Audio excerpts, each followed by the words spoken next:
doing fine. Ganun pa rin. Isolated, so medyo lonely. Once you go home, but I cannot brief him about the case. So sabi ko lang daw. Kasi nakikinig sila eh. Bawal talaga. Baka mamaya malaman nila yung mga ating mga taktika, no? Yeah. So, kon lang ako na I cannot discuss this case at all. So, mostly ang discuss namin, nag-brief ulit ako sa kanya, sa politika sa akin, kay BP. Sabi ko si BP, ayaw ng kwan. Gusto niya matuloy yung impeachment kasi gusto niya bloodbath. Ano sabi ni Tatay Digong doon? Sabi niya? Sinabi ko na yan sa kanila kung isog yung bayanan. Ano sabi? Isog? Isog si BP. Isog si BP. Matapang si... Hindi mo na mapigilan yan si... Paktay ka, Marcos. Hindi mo na mapipigilan si BP Sara. Kaya siguro nagbait-baitan na ngayon. Siguro na-realize ni Marcos na mali ako ng hinalaban. Mali ako ng hinamon. Ano pala to? Yung sungay nito, sanga-sanga. Sinabi niyo ba yung sabi ni Marcos Jr. na gusto na niya makipagbate sa mga Duterte? Anong sabi niya? Nagkuhan siya, parang in a way, He doesn't believe it. Nakakulong siya eh, no? Wala siyang sinabi, gumanon lang siya. Gumanon ganun lang siya. Okay. So, sabi niya, sinabi lang niya na bantay sila dyan kay Sara. Hindi yan mapigilan. Sabi ko, lalo na hindi mapigilan ka, nandito ka sa loob, hindi ka makakuhan sa kanya. So, yun lang. May mensahe ba siya, sir, sa mga kababayan natin? Ulit nagpapasalamat talaga sa suporta ninyo. Yung andayang support ninyo. Sabi ko, paglabas ko nito, merong mga nag-aantay pa rin doon. Sabi ko, from different parts of Europe.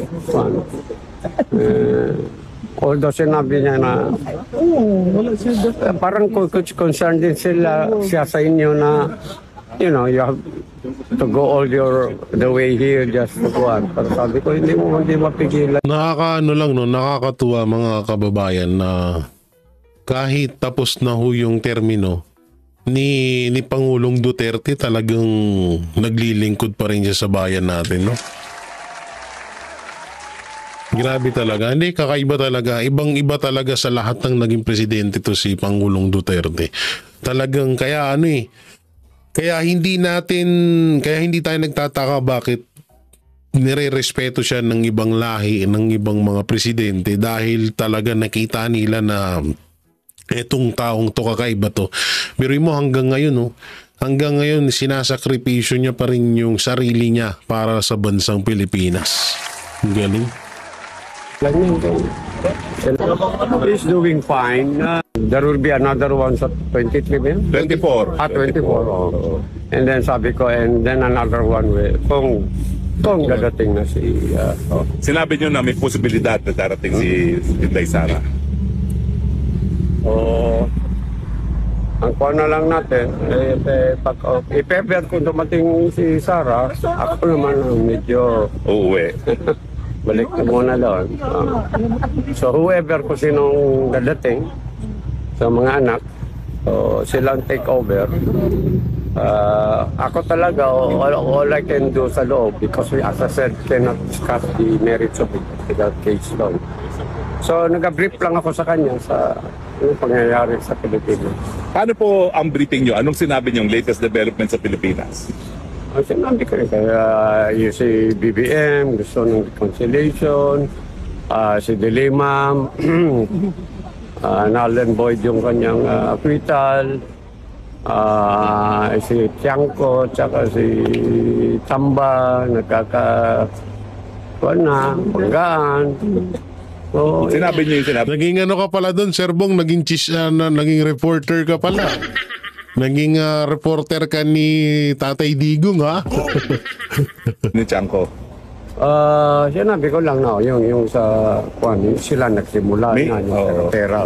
Meron ba siyang sinabi? Anong sabi niya nung nalaman niya? Hindi ko masyado siya kasi more or less alam naman siguro din yun. Sa palagi ko alam naman. Pero ang kinaganda doon ay nasa maayos na kalagayan si Pangulong Duterte. So yun. Hindi na ho natin na tatapusin yun, no, dahil nakuha naman na natin yung impormasyon na ano. So eto na, dito na tayo sa pasabog ni Attorney Trixie, mapatungkol nga ho dito sa kasi alam niyo si Attorney Trixie, isa to sa talagang kilalang kilala si Pangulong Marcos Jr. So ano kayang masasabi niya rito sa pakikipagbati umano ni BBM? So panoorin natin. DMJ, magandang gabi, Admar. Opo. Attorney, nakikita niyo po bang sincero ang sinasabi po ng Pangulo this time na gusto niyo makipagbati? Ang tingin ko dyan, regardless kung sincere siya o hindi. The fact is, it's bad timing. At saka halata na this is born out of desperation. So, posibleng sincere. Gusto niyang makipagbati because it's a matter of political survival for him. So, may reason. Kumbaga, hindi sa whether sincere siya o hindi. I think sincerely gusto niya talaga makipagbati to take the heat off him. Pero it's a case of too little and too late. Opo, and 3 taon na ang nakalipas at alam naman natin na magkasundo po yung Marcos and Duterte, kaya nga pumayag ang pangalawang Pangulo. Pero parang ang lumalabas po, kung pagbabasahin yung interview sa kanya, yung mga Duterte may kasalanan kung bakit nagkaroon sila ng problema, Attorney. Parang nakikita ko doon sa interview, meron silang gustong ibintang sa dating administrasyon. Nag-hold back lang siya kasi exactly the reason kung bakit nasa position siyang ganyan ngayon, na very defensive sila, na ang sama ng showing during the last elections, dahil sa walang humpay na pagbabakrak sa dating administrasyon at sa harapan ng kanyang pangako ng continuity. So, pero ang tingin ko, nasanay sila na yun yung mood nila, bakbak ng bakbak, na nakita mo during the interview nag-hold back pa siya. Tapos ang dami pang mga factual errors. So, ito hindi masamang idea ito. Hindi ko alam bakit sila gumawa ng ganito. Tsaka yun nga, sinabi ko nga na puro lang parang nagyabang lang ng nagyabang si Marcos. Parang gusto nila, alam tipong parang may gusto lang siyang isi-isi sa mga Duterte. Kaya nga hindi ko maiwasan na makapag-isip ng hindi maganda dahil nga kagaya ng sinabi ko na baka nga ito ay may matinding gagawin na naman. Kaya etong si Marcos Jr. kaya niya nasasabi yan. Oo, kaya mahirap magtiwala At kung matatandaan natin, banggit din ni Vice President Sara Duterte, hindi mga Duterte ang may problema at ang problema ng Pilipinas. At nung last interview din niya, ang sinabi niya, ang problema, bakit natalo nga itong alyansa or hindi marami nakapasok sa kanilang slate, ay dahil nga sa mismong kagagawan ng Pangulo, yung mga naging pangako na napako na hindi itinuloy, kung pagbabasehan natin yung kanilang usapan noong panahon na bago pa ang kampanya at bago pa ang 2022 elections. Correct. Ang pinakamadali na paraan para mangampanya ipangalandakan ang inyong accomplishments. Ang problema sa magtatatlong taon na nakaupo sa pwesto ang ating Pangulo at ang kanyang mga kalyado, ang pinaka-accomplishment nila ay yung pagbabakbak sa mga Duterte. Again, not a good look. Yun na nga yung reason kung bakit bagsak sila. Yun pa rin yata ang kumbaga naging habit. They're still not breaking out of it. Hindi, tsaka totoo naman simula at biruin mo 3 years. 3 years na pagiging Pangulo ni Marcos Jr. Wala naman nagawa. Ano naman nagawa niya? Nagawa niya na naidala na si Pangulong Duterte sa Interpol.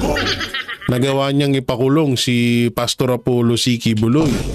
Nagawa niyang ipa-wanted si Bantag tsaka si Tebes. Ayun yung nagawa ni Marcos. Kahit naman siya mismo, aminado siya, mabagal daw, ganito, ganyan. Alam niyo, yung subway na yun, hindi naman sa kanya yun. Ang kapal nga ng mukha eh. Sobrang kapal ng mukha, biruin mo.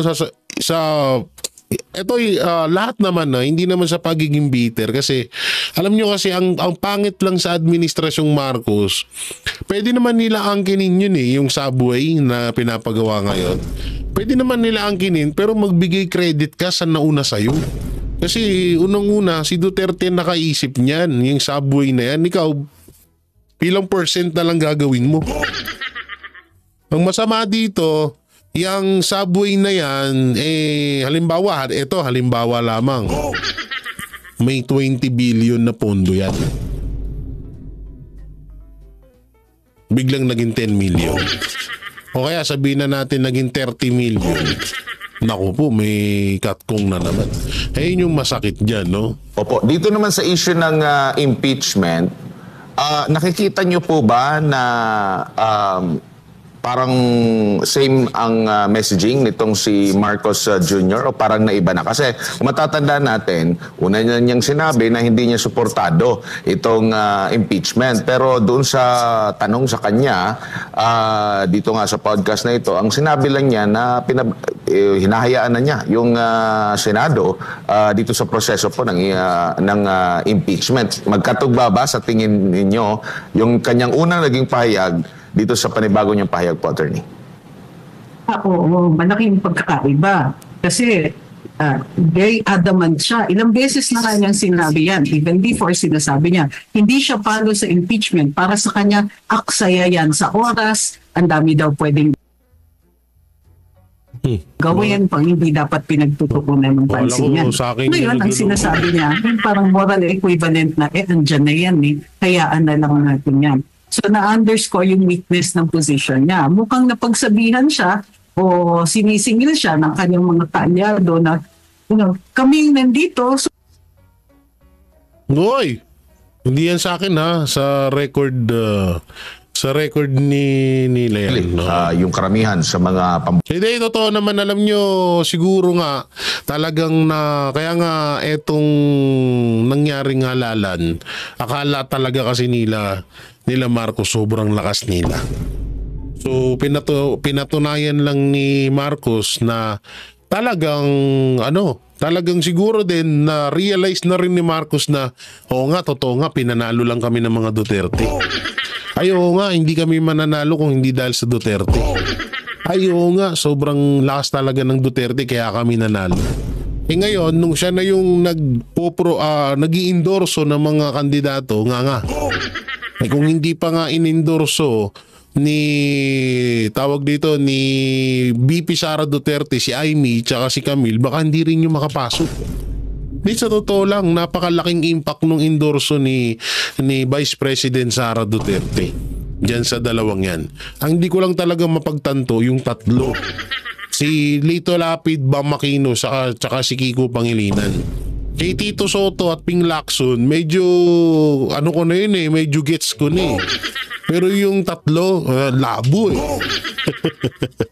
bato ng administrasyon ay una, dahil sawa na raw ang mga tao sa politika, at pangalawa, disappointed ang tao sa serbisyo ng gobyerno. Hindi nila nararamdaman at masyadong mabagal ang galaw ng pagbuo ng mga proyekto na hindi pa nila nararamdaman. Sabi niya, palagay niya, dahil noong bagong upo, na dalawang dahilan kung bakit nga po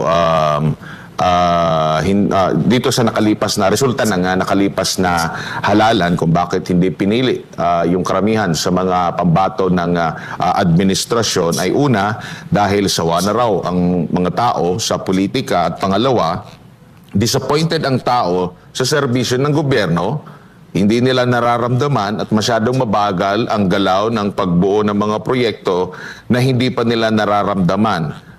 Sabi niya, palagay niya, dahil noong bagong upo, yun nga, kumbaga parang aminado siya na nagkaroon ng kakulangan ng gobyerno dito po sa kanyang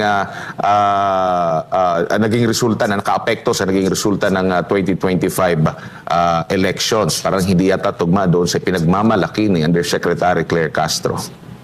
Hindi, talagang ano, alam nyo, yung mga project na kung meron man kaso wala naman tayong nararamdamang project ni Marcos. May katulad na lang yan, di ba sabi nila, kaya nila hininto yung 20 pesos kilo na bigas dahil parang magiging vote buying. Tapos may mukha niya pa. No, tapos may ano niya pa, may mukha pa ni Marcos. So isipin yung maigi, baka nga katulad na lang nung sa bigas nga, bakit hanggang ngayon wala na naman. Bigla na namang natahimik yung 20 kilos na bigas. Ano yun, may masabi lang, kung tingnan nyo, hindi tayo nagkamali, may masabi lang na naipatupad yun. Diba? So wala talaga katulad niya yung sinasabi nagmamalaki ni Marcos, yung drug wall na naman sa Alitagtag, Batangas. Hanggang ngayon hindi nga namin alam kung nakulong ba yung driver. So wala talaga kahit anong gawin namin, alam nyo sa totosin lang, baka sabihin nyo sobrang bias na namin. Pero kahit anong hanap namin na magandang ginawa ni Marcos Jr., wala talaga O katulad na lang yan, yung sa mga motor na nabili mo ng second hand. So diba dati ang multa nun pag hindi daw 20,000. So ngayon naging 5,000 lang daw lang. Anak ng teteng, sa mahal ng bilihin ngayon, nilalang nyo yung 5,000. Diba? Sobra naman yan. Halimbawa, sabihin na natin na sa isang sa 1 milyon na tao na may ganung problema, so tig pa 5,000, ang laking pera nun. Binigyan nyo na naman ng sakit ng ulo yung mga motorista. Bumili na nga lang sila ng second hand, kaya nga nila ginustong bumili ng second hand kasi nga hindi nila kayang kumuha ng brand new. Tapos ngayon binigyan nyo sila ng problema. Ano bang solusyon nun? Yun ba ay ikakaluwang ng trapiko? Yun ba ay ikakaganda ng polusyon sa mga kalsada? Hindi naman, di ba? So wala nga yung sinasabi ko sa inyo na wala talagang nagagawang maayos tong administrasyong Marcos. Kaya wag na ho tayong magtaka. Matuloy. Pa dyan, hindi rin consistent. Sa presidente, nagbigay ng 2, ang sinasabi niya, na-disappoint niya yung mga tao. Pero at the same time, sinasabi niya, hindi alam ng mga tao yung mga ginagawa na nila. Napansin mo yung part na yan, sabi niya, ang kinalulungkot ko, hindi to alam ng mga tao. Pinag-uusapan niya, yung mga benepisyo daw na pinalawak sa PhilHealth na hindi naman nararamdaman ng taong bayan. Bukod pa doon, ang sinasabi niya is, kasi doon sa mga proyekto na infrastruktura, sabi niya, matagal kasi talaga yun Hindi daw muna mararamdaman yan. So inuna daw nila ang mga long-term projects kaya hindi daw po nararamdaman ng mga tao. So, Paanong long-term project? Long-term project ba yung ginawa nyo kay Pastor Apollo Kibuloy? Long-term project ba yung ginawa nyo kay Pangulong Duterte? At long-term project din ba yung ginawa nyo kay Vice President Sara Duterte? Kaya pala. Speaking of long-term, yan naman talaga ang nasa playbook ni Marcos, ang pagiging long-term sa pagiging Pangulo. Okay. Ganoon pala yun. Okay, gets. Madaling sabi, sa umpisa, ina-acknowledge na naku, ganyan nga talaga itong mga syempre, mapabibigtangan mo ba yung mga tao, ganun talaga yung nararamdaman nila. But at the same time, naghuhugas kamay siya. Ang sinasabi niya, hindi, yung mga proyekto namin, hindi talaga mararamdaman kasi ito yung mga long term, wala tayong magagawa dyan. Siguro ngayon, pagtuunan natin ng pansin, yung mararamdaman naman ng taong bayan. Parang nagkakalukuhan tayo. Bukod pa doon, meron siyang sinasabi na hindi daw nararamdaman ng mga tao yung mga ginagawa na nila, particular na dito sa pagpapalawak ng mga pribilehyo daw o benepisyo doon sa PhilHealth. Again, I'd like to point out na walang mga detalye itong mga ito. Kumbaga, motherhood statement, sweeping lang lahat, walang detalye. Tapos parang lumalabas, sayang pala ang pasweldo doon sa kanyang mga communications people kasi hindi nila alam itong mga ito, hindi nalaman ng mga tao na long-term at malalaking proyektong infrastruktura ang ginagawa daw ng gobyerno pero hindi ito nalalaman ng mga tao. Opo. So, ang saklap lang nun, Sinasabi nilang long term pero wala naman sila halos may pakita. Kasi pag sinabi mong malaki ang proyekto, dapat kahit papano may lalabas at lalabas dyan. Ano yun? Underground? Underground na casino? Ay, underground na Shabu Laboratory Action. Ano kaya klaseng proyekto yan? Tayo hindi naman masyadong nanguhusga. Pero kung yung sabuhay man yan, medyo pagtatawanan na naman ng taong bayan yan. Dahil alam ng taong bayan na hindi si Marcos ang nagsimula dyan. Samantalang ito pa ang isa sa kinakatakot din na mangyari dito sa Pilipinas. Panoorin nyo to. Kung ginagawa nilang pamumulitika, nakaka-apekto na sa ating ekonomiya. At nakikita nila yan, and that is impacting on their approval ratings. Nakaka-apekto na yan sa kanilang trust ratings. At eventually, Jay, nakaka-apekto yan sa legacy yan ni Marcos Jr. once he leaves office. Ayaw na siguro na siya ay maalala bilang pinakamahinang Pangulo or ang Pangulo na kapag under sa kanya, nakaranas ang ating bansa ng pinakamababang pagpasok ng foreign direct investment inflows. Unang quarter po ng 2025. Ayon nga sa Philippine Statistics Authority, umabot po sa 82% ang pagbaba mula po sa 155.26 billion pesos noong first quarter ng nakaraang taon. Ngayon ay umaabot po ito sa 27.99 billion pesos ngayong taon. Doc, ano ho ba ang ibig sabihin nito?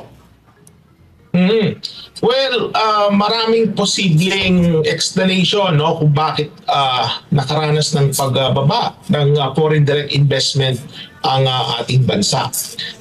It can be a combination of different factors. Factors that are internal to the Philippine economy or external, labas po sa ating bansa. Halimbawa, sa kaso ng itong banta ng mga taripa, itong mga pabago-bagong polisiya sa Estados Unidos, itong mga geopolitical tension, hanggang ngayon nandyan pa rin yung mga digmaan sa iba't ibang mga panig ng mundo, yung volatility ng market sa produktong petrolyo, yan nakaka-contribute yan sa investor sentiment. So yan yung mga external factors na nakaka-apekto sa desisyon ng mga investors. Lahat po ng bansa ay nakararanas ito kasi global na po yung, yung factor. Pero meron din, Jade, mga factors within the Philippines na specific sa bansa natin. Kagaya halimbawa ng nangyayari ngayon sa politika sa ating bansa. Yan ay nakaka-apekto yan sa desisyon ng mga investors kung sila mamumuhunan sa ating bansa. At unang-una pa lang, unang-una, bakit walang investor sa bansa natin? Lagi tayong baha. Konting laging baha. Saka sinong gaganahan na mag-invest ang mga ibang lahi dito kung uso na naman yung mga kidnap o ransom na yan? Sipin nyo na lang maigi. Asan na yung ginastusan na 84 million ni Marcos Jr. sa mga travel sa ibang bansa? Sabi niya mas dadagsa daw ng investor dito sa Pilipinas, pero yung totoo tingnan niyo pabagsak na. Foreign investment wala kasi yung paglarga niya sa ibang bansa ang magiging bunga dapat noon is tumaas yung foreign investment sa Pilipinas. Kaso hindi naman pataas, pabagsak Tapos ilan milyon ang ginagastos doon. Diba? So wala talaga. Alam nyo, nakakatakot nga na alam nyo yun, pag bumaba na sa pwesto si Marcos Jr., kawawa ang papalit kay Marcos Jr. Ako na nagsasabi sa inyo, kapag si Vice President Sara Duterte, at sure naman na mga Duterte ang papalit sa kay Pangulong Bongbong Marcos sa darating na 2028 election, kawawang-kawawa talaga dahil wala na hong matitira sa kaban ng bayan. Wala na nga matitira sa pera ng bayan, baon pa tayo sa utang. Yan ang totoo dyan. Real talk lang ho tayo dito. Kapag naging presidente na si Vice President Sara Duterte, baon tayo sa utang. Tapos wala pa tayong mga build project na nakikita. Ang daming mga build project na nakatenga na ngayon. Tapos wala rin naman pumapasok ng mga foreign investment sa atin kasi nga takot ang mga foreigner. Takot yung mga Asyano. Diba? So paano sila papasok tapos inaaway? Yung isa sa mga tumulong sa atin, inaaway pa ng gobyerno yung China. Hindi naman ako pro-China pero mas mahal ko ang Pilipinas kaysa sa China. Pero isipin nyo maigi, kung gagamitin lang sana ang utak ni Marcos Jr. na katulad ng ginawa ni Pangulong Duterte, maayos naman eh. 'Di ba? O bakit 6 years 'yun? Kung talagang may ginagawang anomalya si Pangulong Duterte, di sana nabili na or nakuha na ng China ang West Philippine Sea. Sa laki-laki ba naman sa lakas ng China yan, posible naman akong nabili kung may ginawa talagang katarantaduhan si Pangulong Duterte, di sana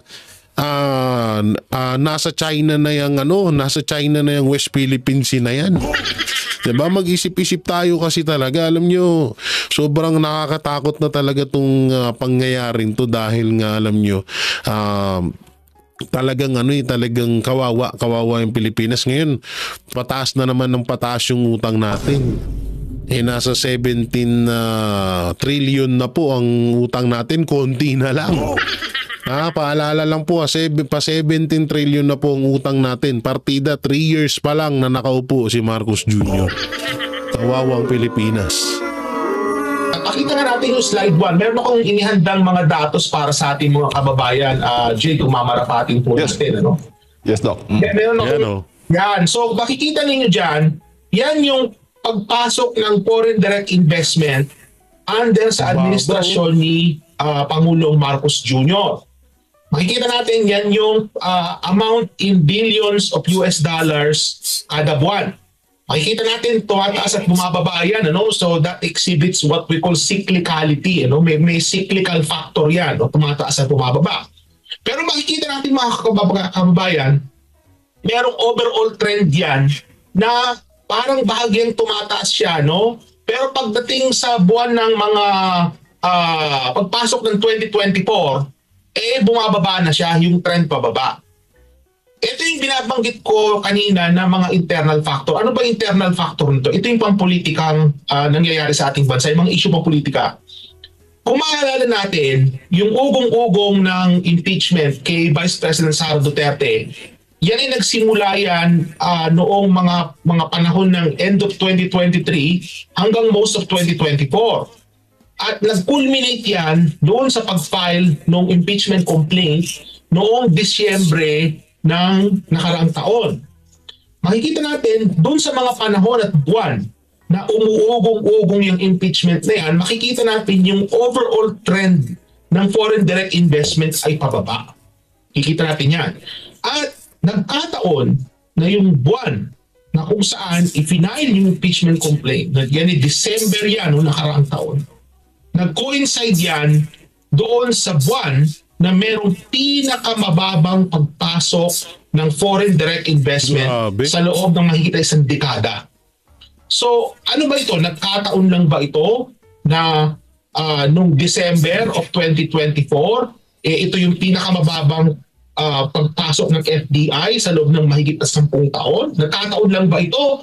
O talaga bang yung pagpa-file ng impeachment, yan ay nakakos ng or nakaapekto sa sentimiento ng mga investor kung sila ay mamumuhunan sa ating bansa. So merong merong explanation niya na posible na itong nakikita natin na mga nangyayaring pangpolitika sa ating bansa, finally nagmamanifest na siya doon sa ating ekonomiya in the form of FDI inflows. So makikita natin yan na yung nangyayari sa political instability, nakaka-apekto na. Kaya, alam mo, Jay, hindi ako na-surpresa sa sinasabi na datos na yan, na baba ng FDI. At hindi rin ako na-surpresa na after a few months, bigla itong si Marcos Jr., ang sabi na niya, makikipagbati na siya sa mga Duterte. Kasi ang nangyayari na ngayon, yung ginagawa nilang pamumulitika nakaka-apekto na sa ating ekonomiya. At nakikita nila yan, and that is impacting on their approval ratings, nakaka-apekto na yan sa kanilang trust ratings, at eventually, Jay, nakaka-apekto yan sa legasiya ni Marcos Jr. once he leaves office. Ayaw na siguro na siya ay maalala bilang pinakamahinang Pangulo or ang Pangulo na kapag under sa kanya, nakaranas ang ating bansa ng pinakamababang pagpasok. Opo. At Grabe, no? Pero yun nyo, ito, lakihan ko, Ngayon lang to nangyari, foreign investment sa Pilipinas. Yan, no? Ano to? 0.1. Ganyan kababa. No? Sa loob daw ito ng 10 years. So, ito ba yung nagkataon? At lalong-lalo na, ito pa ang pinakamalupit dyan, nung panahon na in-impeach si Vice President Sara Duterte sa Congress. Malaking impact talaga ang nangyari. No? Pero ito naman na hindi naman, kagaya ng sinasabi nga ni Pangulong Duterte at ni Vice President Sara Duterte, hindi nga sila talaga ang problema. Ang problema talaga ay yung administrasyon Marcos, kung gaano ipalakad or gampanan ng kanilang mga trabaho. Kasi wala rin naman talagang mag-i-invest dito sa bansa natin kung mismong mga investor nakikita nila na gulo-gulo tayo dito. Bukod sa gulo-gulo na nga at matindi ang awayan ng politika dito sa atin, tapos yung lugar pa natin laging bahain dahil wala nga yung 5,500 na flood control. Yun ang yun ang malupit doon. No, so dito sobrang nakakaba to, biruin mo, sobrang bagsak na talaga. Buti talaga, ito, nagpapasalamat talaga ako nung gusto sa SMNI. Dahil kung wala ang SMNI, hindi natin malalaman yung mga ganitong balita. At salamat din kay Dr. Michael Batu dahil gumawa siya ng ganito at least nalaman ng sambayan ng Pilipino na talagang palubog na ang foreign investment dito sa bansang Pilipinas. So yan, hindi na natin tapusin yung video na yan. At dito tayo, asan yun? Ito ba yun? Ay, hindi. Ito ba yun? Ay, hindi. Si Madam Claire, hindi yan. Ito. Ito yung dito tayo, no? Ito yung talagang nakaplanado na daw ang mga mananalo sa panoorin po natin. May nanalo na nga ba bago pa man bumoto ang bayan nitong eleksyon? Yan nga ang tanong ng maraming botante, maging ni dating Defense Secretary Norberto Gonzales na hayagang nagsasabi na may nagmaniobra sa halalan. Ang eksklusibong report na ito mula kay Almar Forzuelo.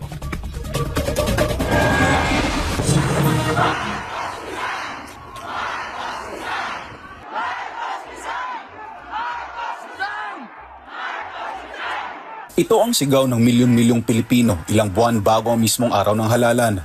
Trending sa social media ang kaliwat ng kilos protesta ng milyon-milyong Pilipino mula Luzon, Visayas, Mindanao at maging sa iba't ibang lugar sa ibayong dagat.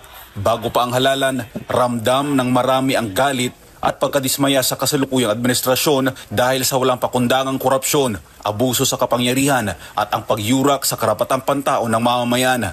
Kaya't upang sa mapayapang paraan, maipakita ang panawagan para sa pagbabago, ang eleksyon ang nakita ng taong bayan bilang paraan para wakasan ang tumitinding krisis at kahirapan.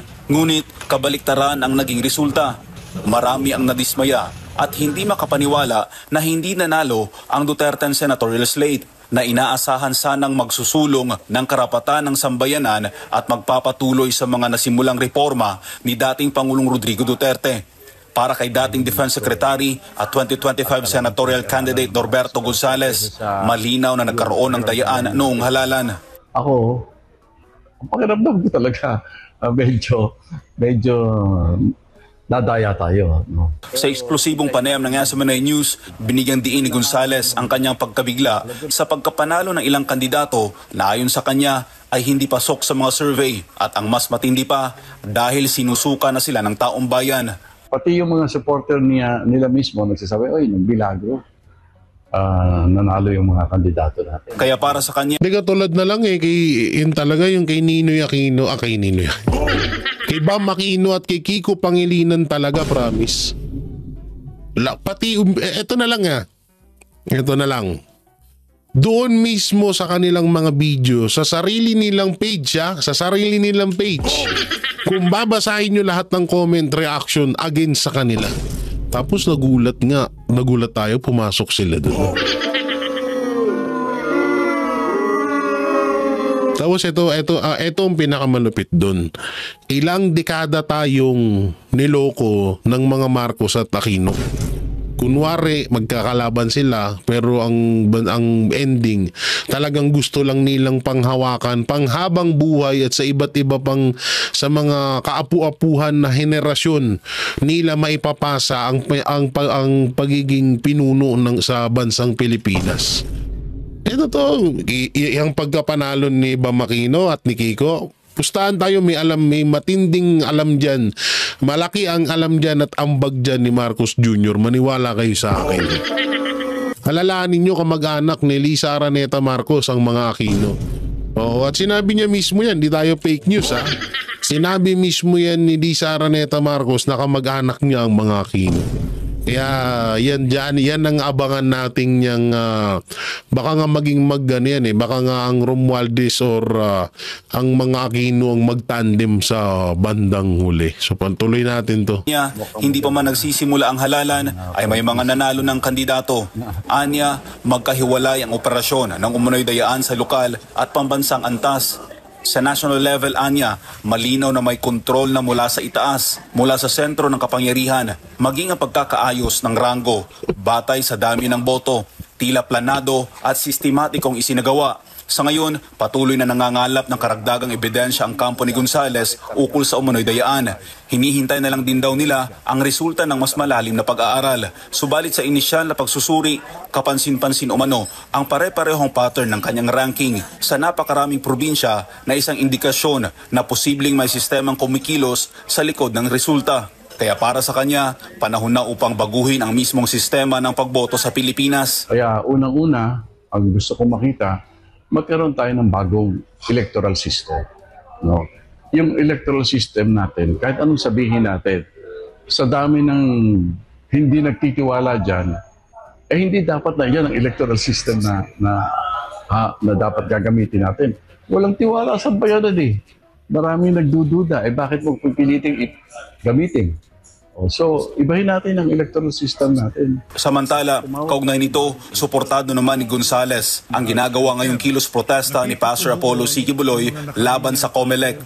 Sinabi ni Gonzales na nais niyang mapabilang sa mga grupo o individual na nagsusulong ng tunay na pagbabago. At isa sa mga kinikilala niyang leader na may ganitong paninindigan ay si Pastor Apollo C. Quiboloy, ang spiritual leader ng Kingdom of Jesus Christ o KOJC.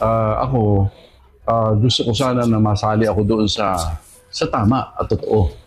At kailangan ng taong bayan natin ang mga mamumuno sa ganyang klaseng kilos. Huwag natin payagan na laruin lang yan o kung sino-sino. Di alam nyo yung desisyon or yung panukala ni Pastor Apollo C. Quiboloy na mag-manual counting. Sobrang dami pong natutuwa ngayon ho doon. Yan po, hindi po yan fake news dahil sobrang dami hong natutuwa sa panibagong hakbang na plano ni Pastor Apollo C. Quiboloy na mag-manual counting nga. Tsaka yun nga, at may sinabi din si Pastor at nabanggit na rin nila Boss Dada Banat Bayan na kapag lumabas sa counting, manual counting doon sa botohan, na panalo si Pastor ay hindi pa rin siya uupo bilang senador.